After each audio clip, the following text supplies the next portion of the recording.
हम सॉल्व करेंगे chapter pair of linear equation in two variables की एक्सरसाइज 3.1 का क्वेश्चन थर्ड है on comparing the ratios a1/a2 b1/b2 and c1/c2 find out whether the following pair of linear equations are consistent और inconsistent. तो बच्चों यहाँ पर कुछ linear equation के पेयर दिए हुए हैं और आपको बताना है कि ये कॉन्सिस्टेंट है या इनकॉन्सिस्टेंट।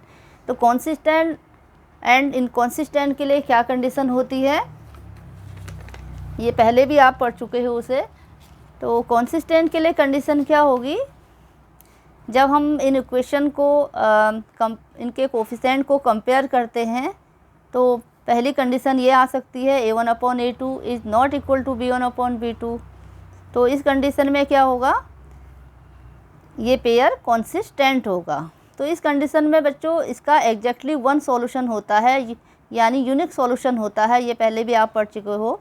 तो जब सॉल्यूशन होता है इक्वेशन का तो उसे हम बोलते हैं कॉन्सिस्टेंट। तो यहाँ पर वन सॉल्यूशन होता है तो इसे बोलेंगे हम कॉन्सिस्टेंट। और दूसरी कंडीशन होती है a1/a2 equal to b1/b2 equal to c1/c2। तो यहाँ पर इन इक्वेशन के बहुत सारे सॉल्यूशन होंगे, इन्फिनिटली मैनी सॉल्यूशन। तो इस केस में भी हम कहेंगे कि ये पेयर क्या होता है, कॉन्सिस्टेंट पेयर होता है। ठीक है। तो ये दो कंडीशन में जब सॉल्यूशन वन सॉल्यूशन है या मैनी सॉल्यूशन है, बहुत सारे सॉल्यूशन हैं, तो दोनों कंडीशंस में ये पेयर कैसे होंगे, कॉन्सिस्टेंट पेयर होंगे। ठीक है। थर्ड वाली कंडीशन में जब लाइंस क्या होती हैं, पैरेलल होती हैं, a1/a2 equal to b1/b2 not equal to c1/c2। तो इस कंडीशन में नो सॉल्यूशन होता है और ऐसे पेयर को हम कहते हैं इनकॉन्सिस्टेंट। तो ये आपको याद रखना है। तो सॉल्व करते हैं क्वेश्चन थर्ड। तो क्वेश्चन थर्ड है 3x + 2y = 5 and 2x - 3y = 7। तो ये हमें यहाँ पर बताना है कि ये कॉन्सिस्टेंट पेयर है या इनकॉन्सिस्टेंट पेयर है। तो इसके लिए पहले हम क्या करेंगे, इसके कोफिशिएंट को लिख लेते हैं। तो पहली लाइन के लिए कोफिशिएंट हो जाएंगे इसके a1 3 हो जाएगा, इसका a1 3 है, b1 2 हो जाएगा और c1 हो जाएगा 5। और दूसरी लाइन के लिए a2 2 and b2 -3 and c2 हो जाएगा 7 हो जाएगा। अब a1/a2 इसका रेशो लिख लेते हैं। a1/a2 कितना हो जाएगा, 3/2, b1/b2 2/-3 एंड c1/c2 5/7। तो यहाँ पर जो a1/a2 है वो b1/b2 के बराबर नहीं है।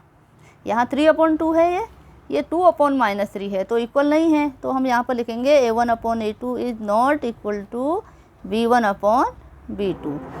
तो यहाँ पर जो कंडीशन यहाँ पर फॉलो हो रही है वो कौन सी कंडीशन है, ये फर्स्ट वाली है। ठीक है। तो ये कॉन्सिस्टेंट होते हैं इस कंडीशन में। तो हम यहाँ पर लिख देंगे so that these lines are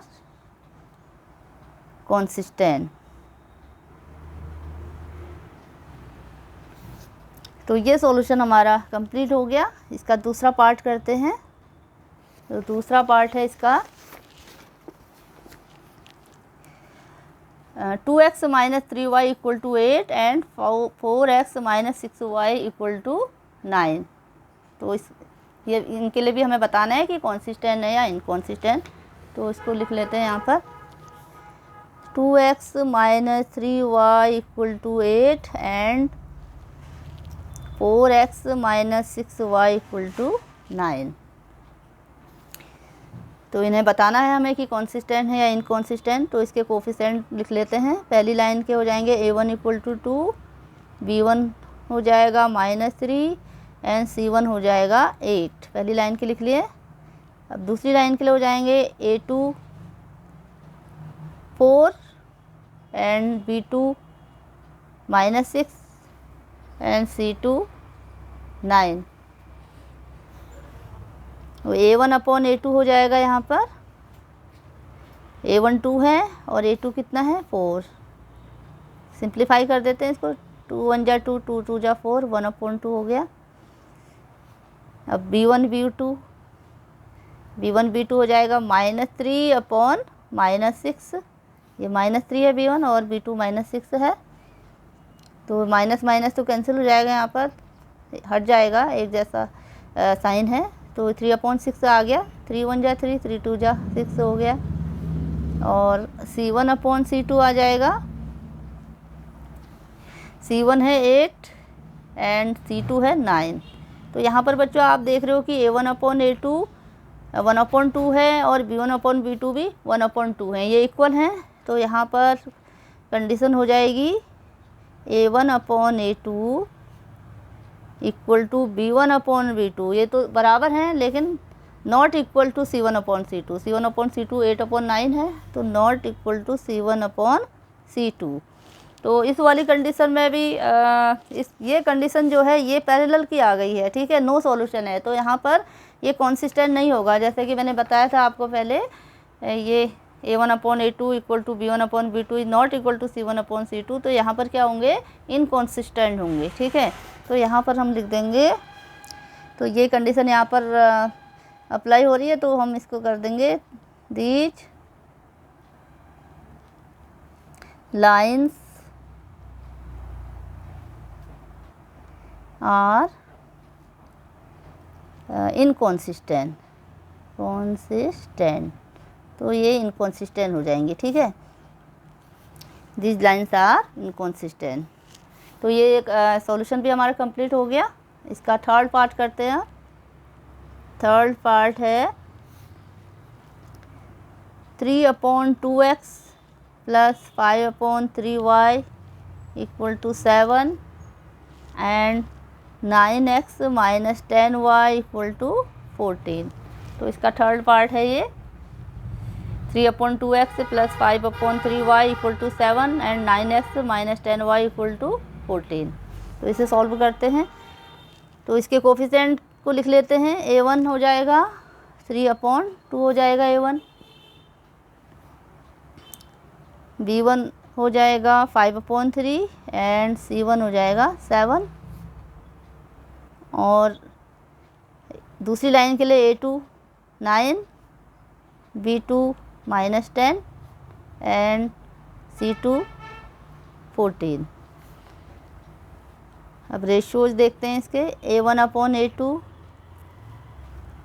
3/2 और फिर अपॉन में फिर A2 आना है, तो यहाँ पर हम इसको लिख देते हैं ऐसे, ठीक है। 3/2 ही लिखा है A1 और 9 को भी इसके डिनोमिनेटर में लिखना होता है।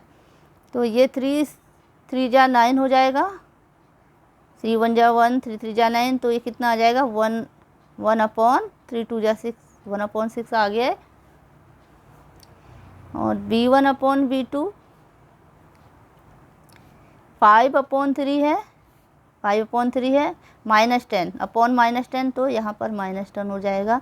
5 1 जा 5, 5 2 जा 10, -2 में आएगा ये, तो ये हो जाएगा 1/-6 हो जाएगा ये।